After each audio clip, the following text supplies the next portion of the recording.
नमस्कार दोस्तों, smart way classes पर आपका फिर से स्वागत है। आज के इस वीडियो में हम क्या पढ़ने वाले हैं? आज हम पढ़ेंगे कि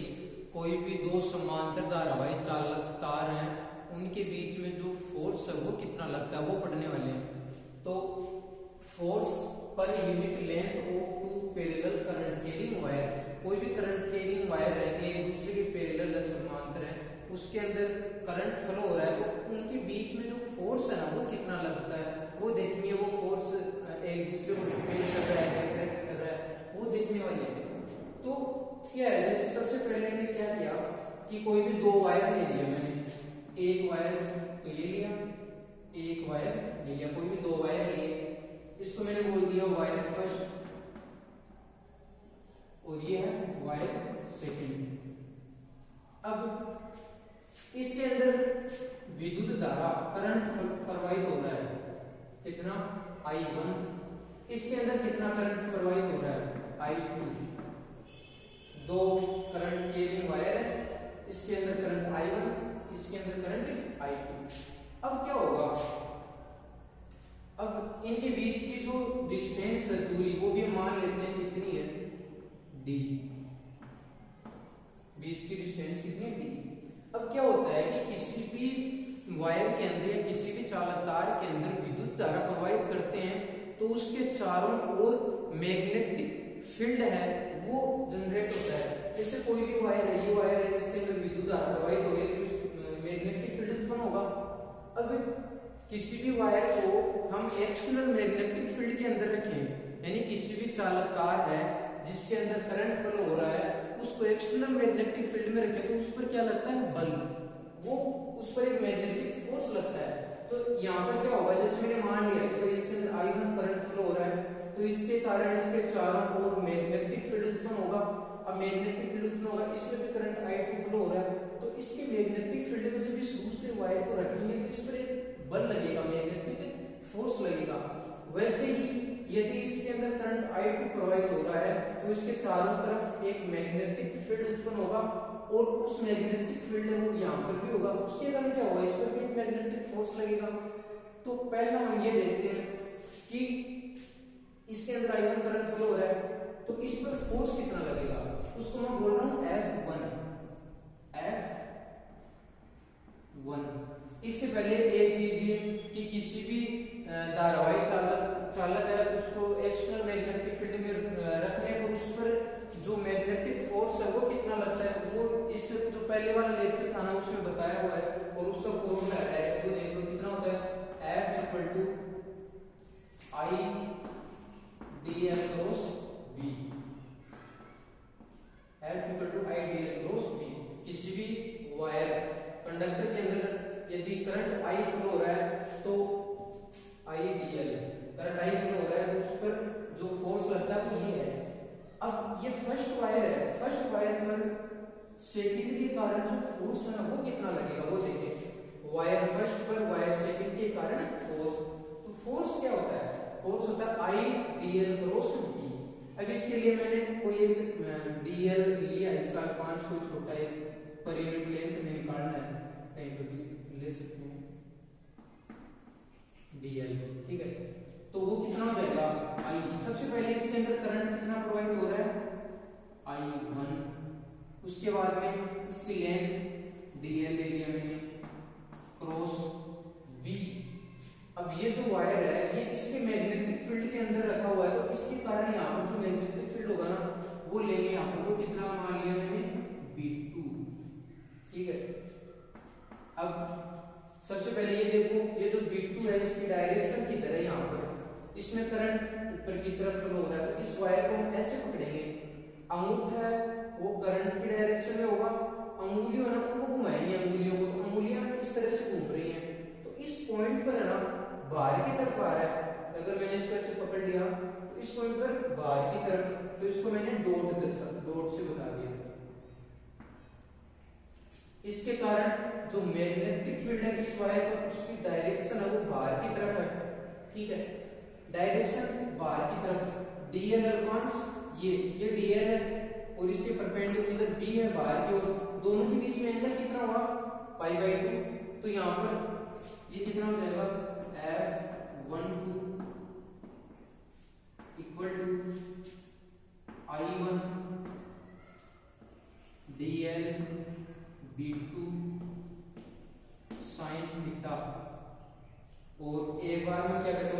डायरेक्शन है ना, बी की डायरेक्शन, इस पर फोर्स किधर लगेगा वो डायरेक्शन बाद में अलग से लिखते हैं, तो इसका मैग्नीट्यूड लेकर चलता हूँ। तो ये कितना आएगा, F12 equal to I1 dl V2 sine theta, theta pi by 2, theta कितना है यहाँ पर पाई बाई 2, तो साइन पाई बाई 2 1 हो जाएगा। तो ये फोर्स आया I1 डी। इसमें अगर देखें कि ये जो B2 है इसकी वैल्यू क्या होगी, B2 क्या है, इस वायर के कारण इसके जो चारों ओर मैग्नेटिक फील्ड उत्पन्न हो रहा है वो तो B2 है। तो B2 क्या होता है, कोई एक वायर है उससे d डिस्टेंस पर जो मैग्नेटिक फील्ड है वो होता है B equal to mu not I divide by 2 pi R या S कुछ बोल दो S, क्या होता है। अब यहाँ पर जो B2 है उसका मान कितना आ जाएगा, B2 equal to mu not, इसके अंदर करंट कितना प्रवाहित हो रहा है I2 डिवाइड बाई 2 पाई, इस वायर से कितने डिस्टेंस पर मैग्नेटिक फील्ड चाहिए, d डिस्टेंस पर, तो d। ये किसकी वैल्यू आ गई, B2 की। अब क्या करेंगे, इक्वेशन फर्स्ट में इक्वेशन 2 से B2 की वैल्यू पुट कर दो, तो F12 कितना आ गया, I1 dl B2 की तुमने रख दिया mu not I2 divide by 2 pi d। अब जो फोर्स है पर यूनिट लेंथ चाहिए हमें, फोर्स पर यूनिट लेंथ, पर यूनिट लेंथ का मतलब ये टोटल पर आया तो dl से डिवाइड कर दो, यहाँ पर F12 divide by dl equal to I1 mu not I2 divide by 2 pi d। ठीक है, ये पर यूनिट लेंथ है ना इस वायर की, फर्स्ट वायर की, उस पर फोर्स कितना आया है हमारे पास, इसको मैंने बोल दिया इक्वेशन नंबर 3। ये तो फोर्स आ गया। अब इसकी डायरेक्शन देखें तो डायरेक्शन क्या होगी, डायरेक्शन कैसे निकालेंगे, F फोर्स लगता है dl क्रॉस b से, dl क्रॉस b से डायरेक्शन कैसे आएगी, मैंने यहाँ पर ये जो dl ये किधर है, इस साइड में, तो dl b किधर है, बाहर की तरफ, तो dl क्रॉस b इधर, इसकी डायरेक्शन है dl क्रॉस b इस साइड में है, यानी यहाँ पर क्या है, ये तो है dl की डायरेक्शन, ठीक है, और b है वो इसके परपेंडिकुलर है डॉट। f की डायरेक्शन निकालनी है वो कि dl क्रॉस b, अंगुलियां होंगी dl की डायरेक्शन में, उनको कर्ल कर रहे हैं b की तरफ, dl क्रॉस b, तो इस तरफ इसकी डायरेक्शन होगी, इसको मैं क्या मान लेता हूँ, इस डायरेक्शन में x अक्ष मान लिया i कैप, तो इसकी जो डायरेक्शन है वो आ गई i कैप के अंदर, ठीक है। इसके बाद में सेम जो दूसरा वायर है वायर 2, उसकी बात करते हैं। तो जो वायर 2 है उस पर फोर्स कितना लगेगा वो निकालेंगे, force on wire 2 due to wire first, इस पर इस वायर के कारण जो फोर्स लगेगा वो देखिए वो कितना आएगा, I dl b, I इसके अंदर करंट कितना फ्लो हो रहा है I2 dl b, इस वायर के कारण मैग्नेटिक फील्ड कितना B1, कितना हो जाएगा F21 equal to I2 dl b1। यहाँ पर भी जो dl और b1 दोनों के बीच में एंगल कितना होगा 90 डिग्री, कैसे होगा, dl ऊपर की तरफ करंट फ्लो हो रहा है उधर dl, ठीक है, b इस वायर को ऐसे पकड़ेंगे, यहाँ से करंट अंगूठे की डायरेक्शन में करंट फ्लो हो रहा है, अंगुलियों को कर्ल करेंगे अंदर की तरफ, मतलब यहाँ पर मैग्नेटिक फील्ड है वो क्रॉस अंदर की तरफ मैग्नेटिक फील्ड की डायरेक्शन, और dl है वो ऊपर है, दोनों के बीच में एंगल कितना होगा 90 डिग्री, तो dl की sin थीटा sin 91 हो गया, तो ये आ गया F21 equal to I2 dl b1। इसके बाद में क्या होगा, अब b1 की वैल्यू देखो क्या आएगी, इस वायर के कारण यहाँ पर जो मैग्नेटिक फील्ड है वो कितना आएगा, तो किसी भी वायर से जो मैग्नेटिक फील्ड होता है वो होता है mu not I divide by 2 pi distance, तो ये कितना हो जाएगा F21 equal to I2 dl b1 की वैल्यू आ जाएगी म्यू नॉट, उस वायर के कारण उसमें करंट कितना फ्लो हो रहा है I1 डिवाइड बाई 2 पाई, उससे कितनी दूरी पर चाहिए हमें, d दूरी पर। अब पर यूनिट लेंथ फोर्स चाहिए, तो वो कितना होगा 2F1 डिवाइड बाई dl, तो ये कितना आ जाएगा I2 mu not I1 divide by 2 pi d। ये तो जो मैग्नेटिक फोर्स था उसकी मैग्नीट्यूड आ गया। डायरेक्शन की बात करें तो इस पर जो फोर्स लगेगा उसकी डायरेक्शन किधर है, डायरेक्शन वो देखिए dl क्रॉस b से, तो dl ऊपर की तरफ है, क्रॉस b b अंदर की तरफ है, तो ये हो गया dl क्रॉस b, मतलब माइनस i के में, इसकी डायरेक्शन आएगी माइनस i के में। ये हो गई इक्वेशन नंबर 4। अब इसके अंदर ध्यान से देखते हैं कि इक्वेशन 3 और इक्वेशन 4 से देखो कि जो पर यूनिट फोर्स लग रहा है ना उसकी वैल्यू सेम आ रही है। जैसे mu not I1 I2 divide by 2 pi d, mu not I1 I2 divide by 2 pi d, magnitude ना फोर्स का वो सेम आ रहा है, और वो तो होना है कि ये वायर के कारण इस पर जितना फोर्स लगेगा उतना ही इसके कारण इस पर लगेगा। जैसे न्यूटन थर्ड लॉ है क्रिया प्रतिक्रिया, उसमें भी जो फोर्स बराबर लगता है परिमाण में बराबर और दिशा में विपरीत। यहाँ पर भी एक i के में लग रहा है, एक माइनस i के में लग रहा है। इसका मतलब ये हुआ कि ये तो इसके कारण एक को तो फोर्स, इस वायर को तो फोर्स इधर लग रहा है और इस पर इधर लग रहा है, तो एक दूसरे को अट्रैक्ट कर रहे हैं, एक दूसरे को आकर्षित करेंगे। कब, जब दोनों के अंदर करंट हमने सेम डायरेक्शन में ली है, तो ये कंडीशन होगी दोनों ने फोर्स निकाली और दोनों की वैल्यू सेम है। तो इसको हम ऐसे लिख सकते हैं कि जो फोर्स लगेगा F फोर्स है पर unit length F divide by dl, वो कितना होगा म्यू नॉट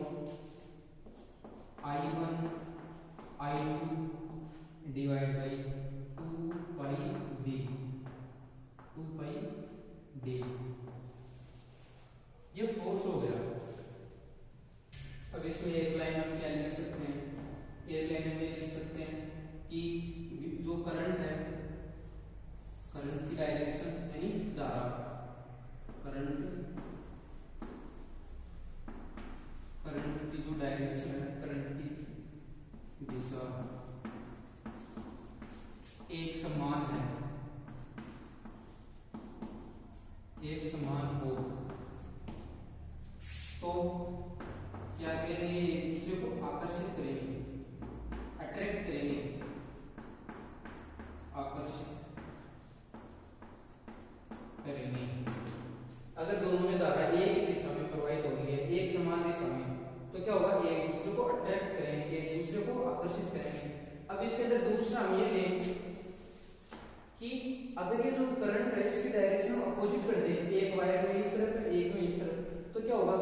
इस केस में जो मैग्नेटिक फोर्स है वो आ गया हमारे पास F पर यूनिट, जो पर यूनिट लेंथ पर जो मैग्नेटिक फोर्स लग रहा है वो आ गया mu not I1 I2 divide by 2 pi d, और उसकी जो डायरेक्शन है वो भी हमने देख ली है, एक दूसरे को अट्रैक्ट करेंगे। अब मैंने ये जो वायर ली है ना, इसके अंदर जो करंट फ्लो हो रहा है उसकी डायरेक्शन को अपोजिट कर दो। जैसे ये डायरेक्शन I1 है, ये I2, इसमें करंट ऊपर फ्लो हो रहा है, इसमें नीचे की तरफ फ्लो हो रहा है, और कोई सेम कंडीशन है, दोनों के बीच की डिस्टेंस d है। तो अब क्या होगा, अब इस केस में ये I के क्या डायरेक्शन है, ठीक है, इधर लिया हमने। अब इस केस में जो फोर्स है ना उसकी वैल्यू सेम आएगी, हम कैलकुलेशन करेंगे तो, कि यहाँ पर जो मैग्नीट्यूड निकाला है ना हमने, तो वहां पर कहीं पर भी जो फोर्स है उसमें डायरेक्शन से कुछ फर्क नहीं पड़ता मैग्नीट्यूड में, तो वो तो कितना आ जाएगा, वो आ जाएगा F divide by dl equal to mu not I1 I2 divide by 2 pi d। मतलब फोर्स है उसका मैग्नीट्यूड तो सेम रहेगा, लेकिन अब डायरेक्शन की बात करें तो क्या होगा, सबसे पहले इस वायर को देखो, इस यहाँ पर देख लेते हैं, इसके अंदर करंट ऊपर की तरफ फ्लो हो रहा है, तो इस वायर को ऐसे पकड़ेंगे, अंगूठा है वो विद्युत धारा की दिशा में, और जो अंगुलियां कर्ल होंगी वो मैग्नेटिक फील्ड को बताएंगी। तो इस वायर के कारण यहाँ पर जो मैग्नेटिक फील्ड है, जैसे ये वायर है, इस पर अंगुलियों को कर्ल कर मैग्नेटिक फील्ड किधर है, अंदर की तरफ है, क्रॉस, इस वायर के कारण यहाँ पर मैग्नेटिक फील्ड अंदर की तरफ है। अब इस वायर को देखो, इस वायर के कारण यहाँ पर मैग्नेटिक फील्ड की डायरेक्शन कहाँ है, मैंने इस वायर को ऐसे पकड़ा, यहाँ से नीचे की तरफ करंट फ्लो हो रहा है, ऐसे पकड़ा, अंगुलियों को कर्ल किया, यहाँ पर किधर जा रहा है, अंदर की तरफ, मतलब जो बी है उसकी डायरेक्शन दोनों ही अंदर की तरफ है। ये तो यहाँ पर क्या है v1 और ये v2 है ये, और ये v1, ठीक है। इसके कारण यहाँ पर मैग्नेटिक फील्ड और इसके कारण यहाँ पर मैग्नेटिक फील्ड, dl ऊपर की डायरेक्शन में है, यहाँ पर dl नीचे की डायरेक्शन में है। तो इसके कारण जो फोर्स लगेगा, अगर मैं इस डायरेक्शन को I अक्ष मान लेता हूं तो ये I कैप हो गया, अक्ष मान लेता हूं तो क्या होगा, वायर फर्स्ट पर वायर सेकंड के कारण जो फोर्स लग रहा है उसकी केवल डायरेक्शन की बात करें तो वो किधर आएगी, एक तो इसका जो मैग्नीट्यूड है वो आ जाएगा, ठीक है। दूसरी डायरेक्शन, डायरेक्शन क्या कैसे निकालेंगे, dl क्रॉस b से, इसका जो dl है वो ऊपर की तरफ, ठीक है, क्रॉस b। अब b है ना यहाँ वो अंदर की तरफ है तो dl क्रॉस b फोर्स किधर लगेगा, इधर, यानी माइनस I के अंदर फोर्स लगेगा, माइनस I के। दूसरा वायर 2 पर बात करें तो वायर 2 है उस पर मैग्नेटिक फील्ड लगेगा, मैग्नेटिक फोर्स लगेगा, उसका जो मैग्नीट्यूड है वो तो ये सेम होगा। अब इसको डायरेक्शन की बात करें तो dl किधर है, नीचे की तरफ, हमें क्या करना है, dl क्रॉस b। तो dl ये है, dl नीचे की तरफ, dl क्रॉस b इधर आएगा, क्यों, dl नीचे और b अंदर, तो dl क्रॉस b इस साइड में, इस पर इस साइड में फोर्स लगेगा, इस पर इस साइड में, इसको मैं बोल सकता हूं I के, ये माइनस I के, ये इधर। अब यहाँ पर ध्यान से देखो, यहाँ पर क्या हो रहा है कि इस पर मैंने फोर्स निकाला इसके कारण वो इस तरफ, और इसके कारण इस पर फोर्स लग रहा है वो इस तरफ। तो ये एक दूसरे को रिपेल कर रहे हैं ना, दोनों की डायरेक्शन अपोजिट है, एक दूसरे को रिपेल कर रहे हैं। यहाँ पहले वाले केस में क्या था, ये अट्रैक्ट कर रहे थे एक दूसरे को, यहाँ पर एक दूसरे को रिपेल करेंगे, तो यहाँ पर हम लिख सकते हैं कि प्रतिकर्षित करेंगे, प्रतिकर्षित करेंगे।